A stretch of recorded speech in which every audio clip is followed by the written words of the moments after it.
More disturbing economic news for Canada. So, the minimum wage, the hike in the minimum wage in Ontario and soon to be in Alberta, two of the most populous provinces and the provinces that are really the economic backbone of Canada, Ontario and Alberta together. This is the economic spine of Canada. But Canada has lost the most jobs in 9 years, according to the Financial Post, with biggest drop on record in part-time work. And this is all thanks to the minimum wage and other factors in the economy that are now beginning to take place in Canada. Now, many of you have been hearing news about jobs that have been created in Canada. And one thing you need to understand is that really this government, the government of the long-haired Mac Daddy, really hasn't done anything, anything of any significance for his country. Uh, in, Instead of the only thing he has done is give billions of our tax dollars to other countries, and now he says to veterans that veterans are asking for more than the government can give. Now, that might be true, but the only reason that would be true is because the government gives billions of dollars to Indonesia, the Middle East, Africa, many nations. I've named the list over and over and over again. But I want to get into this news here because this is really important. Now, the gains that took place in Canada really were a result of a completely lackadaisically lazy government that really didn't do anything as a in, the only thing is giving money away and the carbon tax. And now that these things are beginning to take effect, now the minimum wage hike, along with the carbon tax was one thing, but now you've got the minimum wage hike, which took effect on January the 1st. And in January, this is when Canada lost all these jobs. Now we're beginning to see the real consequences of Trudeau's government and Kathleen Cowperthwaite-Wynn's government and Rachel Notley, all put together. You just got one big mess. I mean, the Prime Minister of Canada, the Premier of Ontario, the Premier of Alberta, these three are the most important people when it comes to Canada's economy. And all three of them are socialists. So you put that together, they're all either socialists or they're moronic liberals. You put that together, the three most important leaders economically for Canada who don't know jack shit about the economy, you've got a country that is on the verge of disaster. So let me read this article from the Financial Post. It was payback time for Canada's labor market in January, with the biggest monthly job loss since the last recession, all part-time, as employers faced quickening wage gains. Canada shed a net 88,000 jobs during the month, a sharp stop to a recent stellar performance that saw 2017 produce the biggest increase in jobs since 2002. And as I've just said, the only reason those jobs even came here in the first place is because of a government that really wasn't doing anything. The only thing they did was give money to other countries, which really doesn't affect job creation and all that. In fact, globalist companies might even benefit from that and stuff. And then the carbon tax, which was bad for the oil sector, the gas sector, fossil fuel, natural resources. Out west, they're losing their jobs left, right, and center. Northern Ontario, they're losing their jobs. So that really took a bad effect. But now this is the minimum wage. This is going to really hurt people, and as it says, part-time work especially, and service jobs also are being hit. And the thing that's scary about this is Canadians really don't make things anymore. Now that's partly because of free trade, taxes, high taxes, so the businesses go elsewhere. We don't make things like we used to. A lot of our jobs are service sector jobs. So if service sector jobs are now also doing badly, we are in real deep doo-doo here, because then we'll have nothing. So let's continue on with this article. The employment drop coincided with an increase in the minimum wage in Canada's largest province, Ontario. That fueled an acceleration of the national wage rate to an annualized pace of 3.3%. That was the fastest since 2015, excuse me.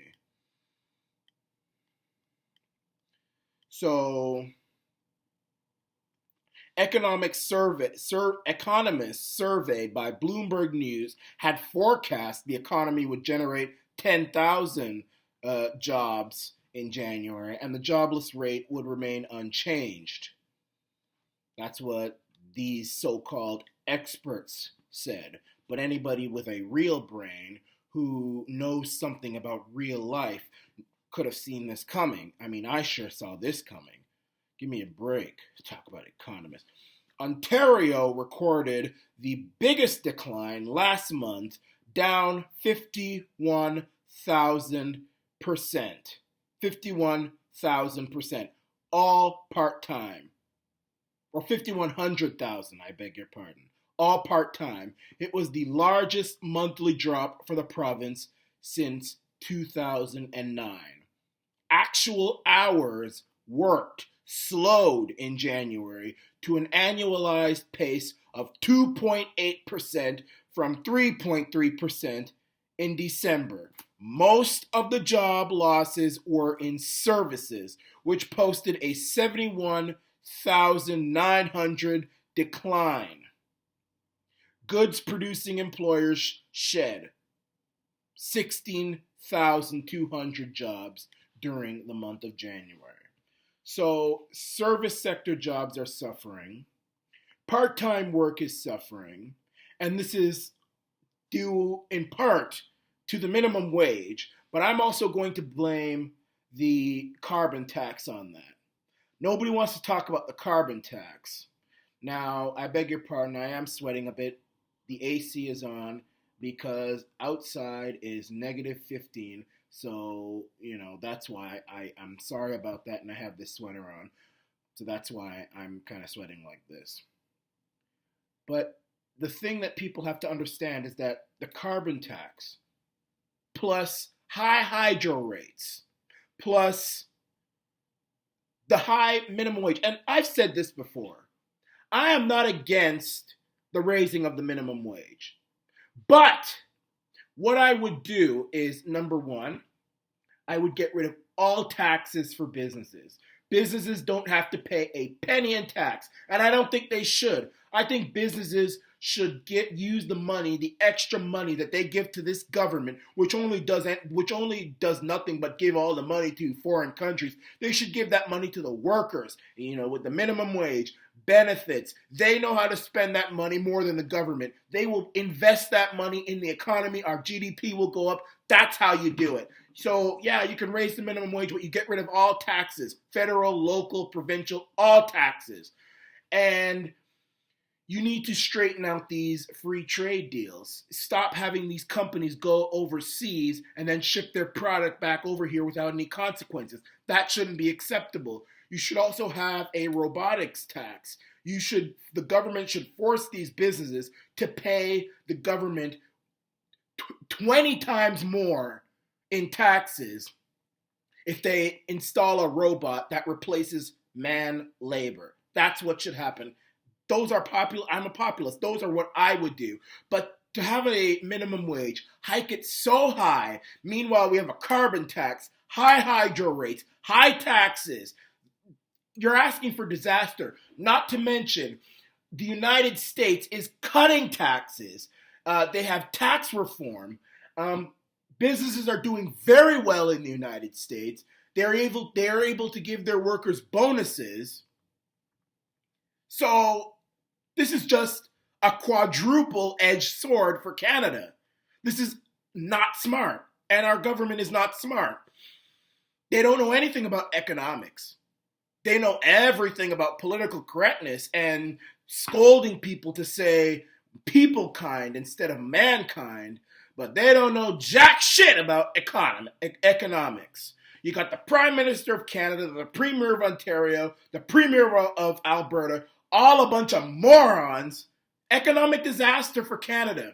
And yeah, they were saying in 2017 there were jobs in Canada, yada yada. First of all, they didn't talk about all the jobs that were leaving Alberta, all the jobs that people worked in the oil field, I don't know, whatever you think about oil, whatever you think about coal, whatever you think about gas, this is people's livelihoods. They feed their families. They're being thrown out into the street. No replacement. Nobody wants to hire them. Suicide rate is at an all-time high out west. Nobody wanted to talk about that, thanks to the carbon tax.